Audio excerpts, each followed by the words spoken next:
Hello students, welcome on Vigyanansh. This is chapter number 7 of class 9th and the title of the chapter is Classification of the Organisms. In this video, we will study about the hierarchy of the classification. वर्गीकरण का पदानुक्रम के बारे में हम इस video में पढ़ेंगे. So with a positive attitude, get ready to learn something. The hierarchy of the classification was studied by the various biologists in order to group the organisms. जो ये पदानुक्रम का कार्य था, ये कई बायोलॉजिस्ट ने बहुत पहले शुरू किया ताकि जो दुनिया में उस टाइम पे मिलियंस ऑफ ऑर्गेनिजम्स थे उनको ग्रुप में रखा जाए so that there study become the easy task, ताकि उनके बारे में जानना आसान हो सके. इसी में सबसे पहले जो सिस्टम किया था that is by the Carl Linnaeus. Carl Linnaeus ने जब इस सिस्टम को शुरू किया इन द 1735 तो उन्होंने जस्ट 2 किंगडम सिस्टम शुरू किया and that was the vegetabilia and animalia. ये इतना फेमस नहीं हुआ. उसके बाद जो अगला चला वो किसने शुरू किया? अर्नेस्ट हक्केल ने. अर्नेस्ट हक्केल का सिस्टम में 3 किंगडम सिस्टम आ गया. इन 3 किंगडम सिस्टम में क्या क्या था? Protista, plenty, Animalia. इन्होंने 3 किंगडम सिस्टम को अटैच कर लिया.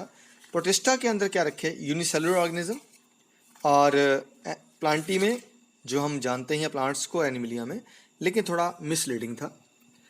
यहाँ पे एक बात क्लियर कर दें, the date regarding this is very different in the NCERT book and on the other sources available on the net. In the NCERT, the date is just 1894. So after that, बाकी 2 empire, 4 kingdom system इतने famous नहीं हुए. In the present scenario, we are using the 5 kingdom system and given by the Robert H. Whitaker. Robert Whitaker ने 1969 by the net availability, but by the NCERT it is 1959. 5 kingdom system दिया and it consists of kingdom Monera, kingdom Protista, Plenty, Fungi and Animalia. Monera और Protista में unicellular organism को रखा गया, बाकी सभी में multicellular. And after that अभी और भी ट्राई हैं, but Woose et al. means Carl Woose et al. Et al. का मतलब क्या होता है कि उनके साथी. इन्होंने अभी क्या किया कि आगे बैक्टीरिया को फिर से 2 हिस्सों में बांट दिया है. किंगडम मोनेरा को that is into archaebacteria and eubacteria में बांट दिया. But this is not enough to divide the organisms in just 5 और 6 किंगडम. इस दुनिया में जितने ऑर्गेनिज्म हैं उनको सिर्फ हम 5 या 6 किंगडम में बांट दें, ये काफ़ी नहीं था. Because there are approximately as per NCERT 10 million organisms. तो 10 मिलियन ऑर्गेनिज्म में कुछ तो कैरेक्टर डिफरेंट रहे होंगे. So in order to group them, biologists again study them deeply and on the basis of similarities and differences again prepare again small steps known as taxa, and these are the taxa of the hierarchy. And what are these? These are the various steps. अगर हम शुरू करते हैं base से तो सबसे नीचे क्या है हमारे पास? स्पीशीज. स्पीशीज क्या रहती है? Species include all organism that are similar and capable of breeding and perpetuate also. मतलब क्या है? स्पीशीज में सबसे नीचे बेस पे स्पीशीज में वही ऑर्गेनिज्म होंगे जो आपस में ब्रीड कर सकते हैं, आपस में मिलकर यंग बंस पैदा कर सकते हैं. After that species combine to form genus, genus combine to form family, family combined to form order, order combined to form class, class combined to form phylum and phylum combined to form kingdom. एक ध्यान रखिए, बाकी birds same रहते हैं, सिर्फ phylum में रहता है.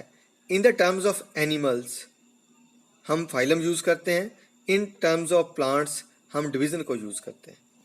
इस सारे सिस्टम को याद करने का सबसे आसान तरीका क्या रहता है? हम यहाँ से देखते हैं. How to remember the hierarchy. कैसे याद कर सकते हैं? इसके लिए वर्ड है हमारे पास KPC ऑफ, क्या याद करेंगे आप? KPC of God species. अगर हम एनिमल्स पढ़ रहे हैं तो KPC of, that is kingdom, P for phylum, C for class, O for order, F for family, G for genus, S for species. अगर हम प्लेंटिया पढ़ रहे हैं तो it is KDC of God species. फिर वही kingdom, D for division, C for class, O for order, F for family, G for genus and S for species. ध्यान रखने वाली बात है कि species is the smallest and kingdom is the largest unit of hierarchy. अगर सबसे कम organism पूछे जाएं तो किस में मिलेंगे आपको? स्पीशीज में। और सबसे ज़्यादा पूछे जाएं तो किस में मिलेंगे? Then you will get in the kingdom. हमने पढ़ा 5 किंगडम सिस्टम था। यहाँ से अगर मैं बोलूँगा स्पीशीज, जीनस, जीनस से फैमिली, फैमिली से ऑर्डर, ऑर्डर से क्लास, क्लास से फाइलम, किंगडम, तो इतना क्लियर नहीं होगा। चलिए कोशिश करते हैं इस पॉइंट को समझने की। तो हम बेस से शुरू करते हैं। सबसे नीचे क्या है? दिस इज स्पीशीज, और हमारे सामने नेशनल हमारा एनिमल बैठा है and that is tiger. Tiger की बात करते हैं तो इसका साइंटिफिक नेम है पैंथेरा टिग्रिस। जब इसको हमने लिखा है तो 2 नाम के साथ लिखा है। क्या क्या इसके अंदर? एक तो क्या है? पैंथेरा, और साथ में क्या है? टिग्रिस। पैंथेरा इसका क्या है? जीनस, और टिग्रिस क्या है इसका? स्पीशीज।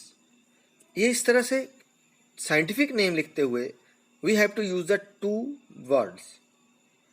ये किसने शुरू किया था? This is started by the Carls Linnaeus. हमने पढ़ा था जैसे 2 किंगडम सिस्टम शुरू किया था, उन्हीं ने क्या शुरू किया था? ये binomial nomenclature. Binomial nomenclature means every organism have the 2 words in its name. The first is the genus and the second is species. ध्यान से देखिए, दोनों को अंडरलाइन किया है। The first letter of genus is capital. Panthera का P क्या है? कैपिटल है। और टिग्रिस का T क्या है? स्मॉल है। The first letter of genus must be small. अब हमारे पास स्पीशीज के बाद क्या आ गई? टिग्रिस। अगर हम इसके आगे चलते हैं तो अब जीनस कंबाइन हुआ। जीनस क्या है? अभी हमने टाइगर का पढ़ा था, दैट इज वाज पैंथेरा। आगे देखिए लाइन आया। लाइन का क्या है? पैंथेरा, लियो। दोनों का जीनस सेम है, लेकिन टाइगर और लायन आपस में मिलके नेचुरली यंग वंस प्रोड्यूस नहीं कर सकते। आर्टिफिशियली अभी लैब में तो ट्राई किया गया है, लेकिन यहाँ तक नहीं। तो दोनों का जीनस एक है, तो दोनों ने कंबाइन करके क्या बना दिया? पैंथेरा। समझ रहे? आगे चलते हैं इसके बाद। तो क्या आ गई? फैमिली। फैमिली में देखिए कैट का क्या है? कैट का जो जीनस है दैट इज फेलिस, अलग है ना। लेकिन तीनों को हम किस में रखते हैं? That is in the Felidae. क्यों रखते हैं फैलिडी में? क्योंकि they can roar, they can ब। निचले दोनों ही क्या कर सकते हैं? गुर्रा सकते हैं, म्याऊ म्याऊ कर सकते हैं, इसलिए इनको रखा जाता है।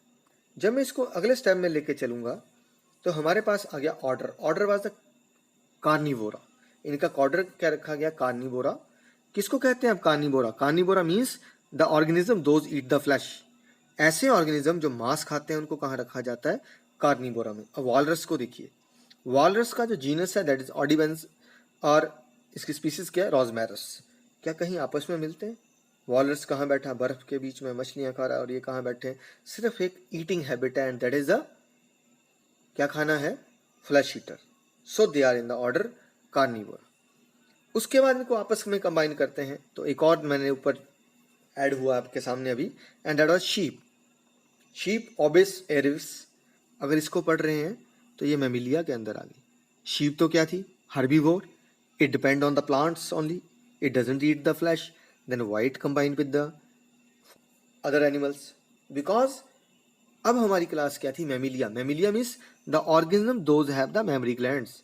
ऐसे ऑर्गेनिज्म जिनमें मेमोरी ग्लैंड होती है, जिनमें स्तन पाए जाते हैं। They feed the young ones by giving them the milk. ये अपने बच्चों को दूध पिलाते हैं, इसलिए इनमें रखते हैं। तो अगर अब यहाँ मैं कऊ रख दूँ, बफेलो रख दूँ, डियर रख दूँ, वो सब कहाँ आ जाएंगे? मैमिलिया में आ जाएंगे, जो यंग वंस को दूध पिलाते हैं। अगले स्टेप में चलते हैं तो क्लास से अगला हमारा स्टेप क्या? That is phylum. यहाँ फाइलम क्या आया? Chordata, right. अब कॉर्डेटा में कौन से ऑर्गेनिज्म आते हैं? ऐसे organism those have the vertebral column, जिनकी बैकबोन होती है। तो अगर हम देखते हैं तो स्नेक, अब देखिए सब इसमें डाल दिए। क्यों डाल दिए? अब हमने मैमिलिया नहीं रखा, हमने कॉर्डेटा, अगला ग्रुप आ गया। तो इसके अंदर क्या क्या है? देखिए snake, lizard, chameleon, tortoise, fish, birds, all type of, सब यही इसके अंदर इंक्लूड हो गए, and this is the Chordata. आई बात समझ में? अगर हम कॉर्डेटा को देखते हैं तो अगले स्टेप पे जब शिफ्ट करते हैं तो इट इज किंगडम नाउ।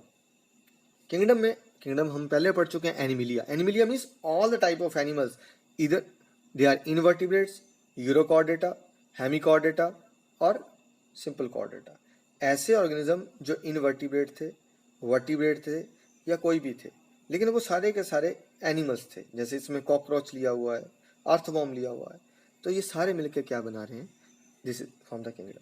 तो हमने क्या देखा, स्पीशीज से जैसे जैसे हम ऊपर चले गए, हम उनके करेक्टर्स को कंबाइन करते चले गए। हमने एक करेक्टर पकड़ा, उस करेक्टर के बेस पे ही हमने इनको आगे से आगे जोड़ा है। तो यहाँ से कुछ बातें क्लियर हुई कि जितनी ज़्यादा एवोल्यूशन हुई, अगर हम ऊपर से चलते हैं तो हमने इनवर्टिब्रेट देखे जिनकी में रीढ़ की हड्डी नहीं थी, फिर हम कॉर्डेटा लेके आए जिनमें रीढ़ की हड्डी थी, फिर हम मेमेलिया लेके आए जो दूध पिला रहे हैं।